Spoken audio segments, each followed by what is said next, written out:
માળિયાહાટીનામાં નવનિર્મિત મામલતદાર કચેરીનું પ્રભારી મંત્રી પ્રદ્યુમન વાજા દ્વારા અને સહપ્રભારી મંત્રી કૌશિક વેકરિયાના હસ્તે લોકાર્પણ કરાયું હતું। રૂપિયા 4 કરોડથી વધુના ખર્ચે માત્ર 11 મહિનામાં નવી મામલતદાર કચેરી બનાવવામાં આવી છે। લોકોને સુવિધાપૂર્ણ અને પૂરતા પાર્કિંગ સહિત વ્યવસ્થાઓ સાથે આ કચેરી બનાવવામાં આવી છે। આ કચેરીમાં પારદર્શિતા પૂર્વક કામો થવાની આશા લોકો વ્યક્ત કરી રહ્યા છે। આ તકે ધારાસભ્ય ભગવાનજીભાઈ કરગઠિયા, તાલુકા પંચાયત પ્રમુખ દિલીપભાઈ સિસોદિયા, પૂર્વ જિલ્લા ભાજપ પ્રમુખ ઠાકરસિંહભાઈ જાવિયા, જિલ્લા પંચાયત કારોબારી ચેરમેન દિલીપસિંહ સિસોદિયા, સરપંચ જીતુભાઈ સિસોદિયા સહિતના આગેવાનો ઉપરાંત પોલીસ તંત્ર સહિત તાલુકાના જુદા જુદા સરકારી વિભાગ અધિકારીઓ અને કર્મચારીઓ પણ ઉપસ્થિત રહ્યા હતા।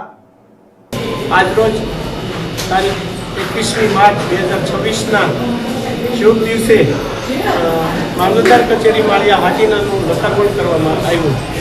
આ પ્રસંગે માનનીય મંત્રી શ્રી પ્રદ્યુમન વાજા સાહેબ અને માનનીય મંત્રી શ્રી કૌશિકભાઈ વેકરિયા સાહેબ બંને મંત્રીશ્રીઓ ઉપસ્થિત રહ્યા હતા અને તેમના હસ્તે આ કચેરીનું લોકાર્પણ કરવામાં આવેલું।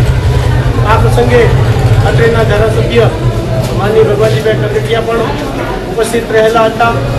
આ પ્રસંગે માનનીય કલેક્ટર સાહેબ એટલે કે જિલ્લાના વહીવટી વડા પણ હાજર રહેલા હતા। ખૂબ જ બહોળી સંખ્યામાં લોકો હાજર રહીને આ કાર્યક્રમને નિભાવવા માટે ખૂબ પ્રયત્ન કરેલો છે। આ તાલુકાના વહીવટી તંત્ર વતી સર્વનો ખૂબ ખૂબ આભાર માનું છું।